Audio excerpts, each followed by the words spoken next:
Here we're going to learn how to edit or modify an equipment symbol on a floor plan.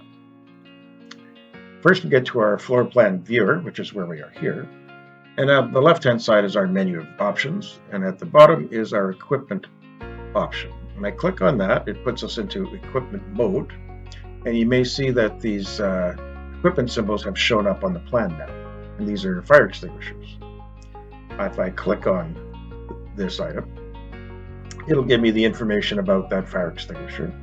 I can add some additional information to it in case it's not entirely accurate. Like here we don't have the type, so we'll select that type. So we can fill in some of this missing information.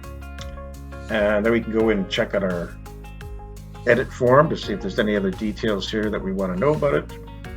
We can add a caption, we can scan a barcode and all this sort of thing, but here we just want to modify the symbol. So what I've learned is that this fire extinguisher is not exactly here, it's mounted to this wall over here. So if I go to my little flag icon here, you'll see there's an option that says Customize Query. And it's also showing us that we've got two extinguishers on the floor plan. If I click on Customize Query, it gives us a message here. It says, click on any symbol to move or set other properties. So if I click on this, you'll see this menu of choices pops up.